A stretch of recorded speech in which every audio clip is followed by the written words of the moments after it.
Yeah, if I'd been along, we'd have the diamond be halfway to Mexico by now. Oh, I know, George. It was all my fault. Why did you come right out and say so? Why don't you hit me? All I ask is that you just think once in a while, Casa. That's all, just think. Oh, I tried, Georgie. Honestly, I tried, but I'm just not smart like you. I should have stayed in the theater. That's what I should have done. Two things to address, and you had to mix them up. Everyone makes mistakes. I bet even you, Georgie. Here, have a chocolate. That young bully will be back sooner than everything will be all right. You'll see. Their intelligence will probably end up in California instead of Massachusetts. They got maps. But can they read, Casa? That's the point. Can they read? Sure, Georgie. Everybody can read. But some people can't write. Georgie, put that letter away. I can write, but I make mistakes. Mistakes like this one. Well, instead of this letter, I should be holding a diamond worth $75,000. You know that. You're mad at me. And all I did was to put down the wrong address. Casa, your IQ is nil. I don't know what that means, but I bet it ain't kind. No, I thought I did. I hit a stolen diamond. Where'd you put that dough? Yeah, it's not every day an engineer perfect plan like that one either. Anyone can get confused. When Beck said to mail this letter to this Pelham guy and mail the jewel back here, I got confused. Don't cry. Please, Casa, just don't cry.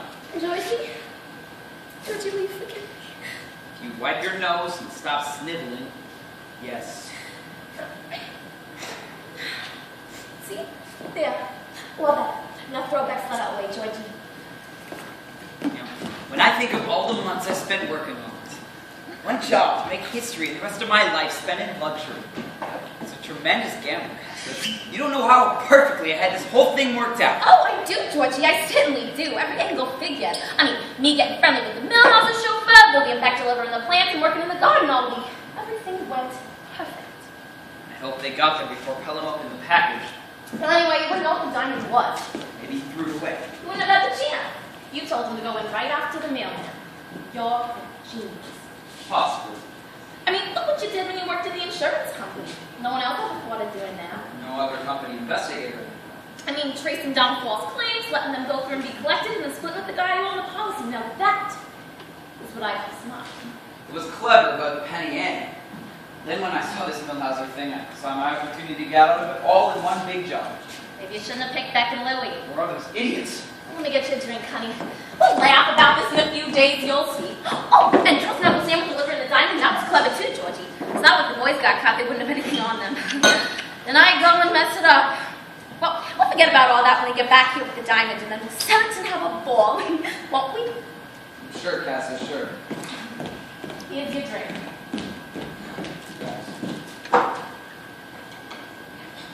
Strong enough for my strong Georgie? No. There's nothing like a good cigarette, a good drink, and a beautiful woman. You are beautiful, Casa. Just the kind of woman I wanted. And these last 3 months here with you are just the beginning. There's much more ahead. Georgie, you won't be real mad with Beth, will you? CYN has sent a fan letter to a detective writer. Oh, he advised his Pelham guy just the way he advised you. I mean, that was the first letter he ever wrote. Did you know that? The very first letter. I thought we should encourage him. I don't see why he hasn't sent it in the same package as the diamond. Well, I don't know. He just asked me to, and the excitement of the jewel and all. I know, Casa. You didn't think. Do you ever think? I'm gonna cry if you yell like that. I'm gonna cry. I won't. I won't yell, Casa. Oh, let's have some music. We can dance like we were out at the nightclub. Oh, I haven't been dancing since, well, never so long. Since the night at the White Pigeon when Stinati got fresh. Yeah, since then. Don't ever let me catch him hanging around you anymore. Of course not, Georgie. I'm through with him. There's no art to Stinati, no finesse. He's not your type, Casa. He's a small-time chiseler. See, crime is like any other artistic achievement. It can be done beautifully. Aesthetic. Yeah? Yeah. There's no art to achievement in the track. Stinati has no taste. You are so right, Georgie. I mean, Snotty's just a mistake in my past. Is it wrong to have one little mistake? I mean, Barbara Stanwyck has one in every movie and things turned out all right for her. All the pieces of a plan falling in one pattern of perfection. That's beauty. this dance. I feel so happy.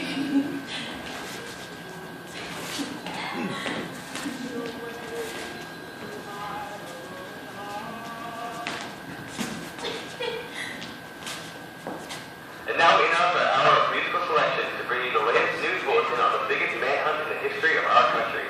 Where is the world's most valuable stomach? Lost inside the stomach of Lester Pelham, noted author and creator of Tuck Malloy, famous private eye fiction, is believed to be the missing Millhauser diamond. The priceless gem was mailed to him by some unknown party. The jewel was wrapped in a piece of paper on which was written plans of the robbery and a map of the Millhauser mansion. Contacting the police, the author accidentally swallowed the diamond. We ate our diamond! Before the authorities arrived at Mr. Collins' office, he had disappeared and is believed kidnapped. Taken along with him were his secretary, Margaret Horton, and her niece, Antoinette Williams. For further bulletins in the mystery of the kidnapped stomach, keep tuned to this station. Kid! Oh, those fools! How many times have I told them to stay away from federal rats? Oh, and wrapping the diamond in the Millhauser map, that was clever. Oh, well, I had to wrap it in something. I didn't want it to just rattle around in the box. Ellen would never have known if you just wrapped it in a plain piece of paper. Cass, how could you be so stupid? Well, I guess I didn't do something, Georgie. But, I mean, they seem to be turning out all right. I mean, Radio said back in the room of the diamond. And 3 people besides. Yeah, I got the jackpot, huh, Georgie? We ate our diamond! Yeah, who eats diamonds? You must be rich. It's all simply taken care of.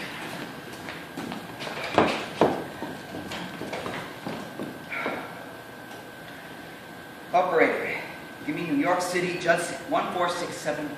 Who you calling? You'll see, Casa. Nick. Yes. Good. Fleming. Say, is Doc Milano there? An operation.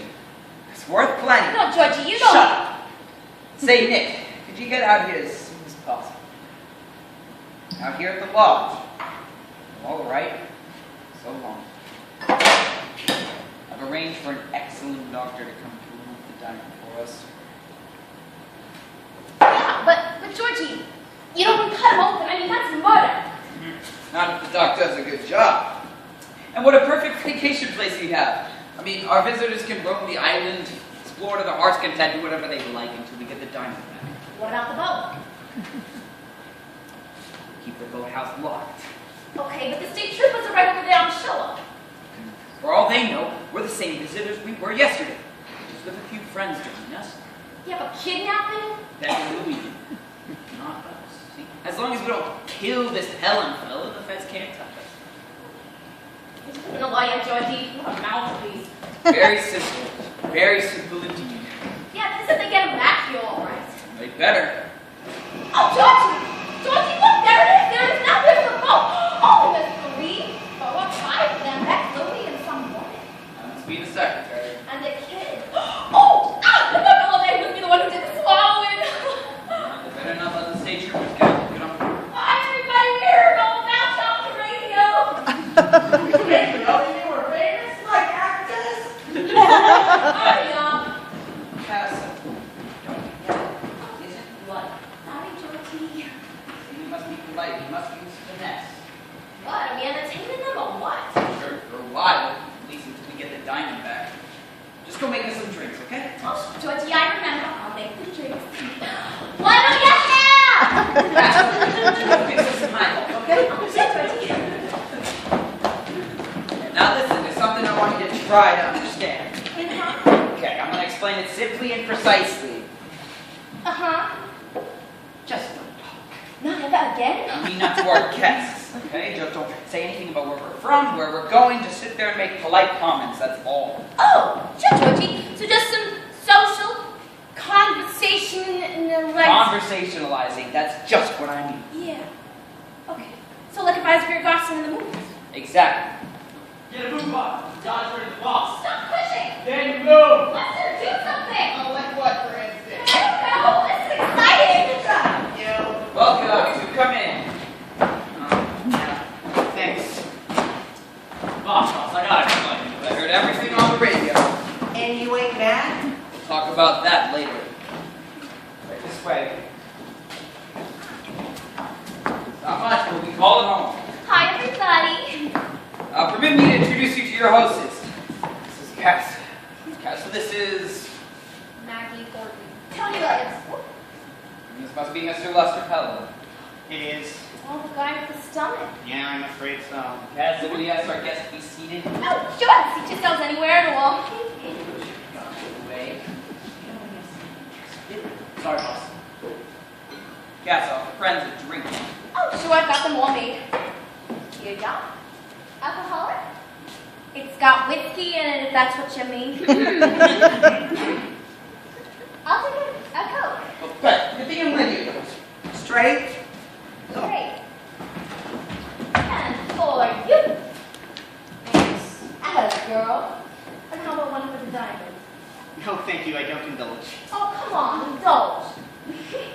That's cute. I love it. And your stomach, too. Cass, is there anything else we can get you? No, thank you. Here, Georgie. One Coke for the little lady. Straight. Here's looking at you. Wait, a toast first.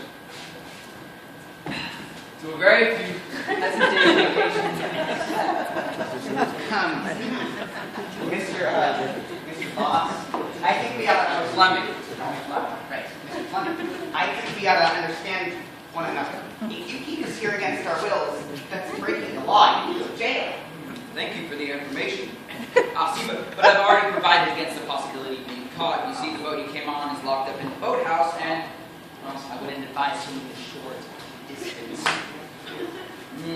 Miss Horton, as you know, we do have a telephone, but unfortunately it plugs in and is easily removable. Shall be certain it is not within your reach. I've arranged for an excellent doctor to remove the diamond for us. After, let's say, when the diamond is removed, you're free to return to civilization. Clear? Perfectly, I'm afraid. No, we are not. I don't like being kidnapped, Mr. Fleming, and right here at the point of the gun. And furthermore, I don't intend to stay. Well, I'm afraid you have no choice. Don't forget who you have here. This is Lester Pelham. He's written people out of tighter places than this. And Island is nothing to a character like Tuck Lloyd. Yeah, I'm with Maggie. I didn't give a hang about the Milhauser diamond before this, but now I do. We're gonna get it back for them and hand you over to the police on a silver platter. Darn you, Lester. You're not pushing around this ordinary people, Mr. Fleming. This here is the creator of the country's leading private eye. Tell him off, boy. Tell him off. Maggie, I think you better sit down. Sit down. Well, that's right, Miss Horton. Your shining knight wishes you to be seated. Is that all you have to say? Just sit down and don't cause any more trouble for us. Casa, you go kindly lock in the boathouse. And once you're done, my friend, you can leave me. I shall be grateful. Oh, sure, Georgie. See you later, Mr. Pelham. Oh, yes, I'm sure. I wouldn't wish to reprimand you in front of the guests. Sorry. Upstairs. Maybe I ought to help Cass lock the boathouse.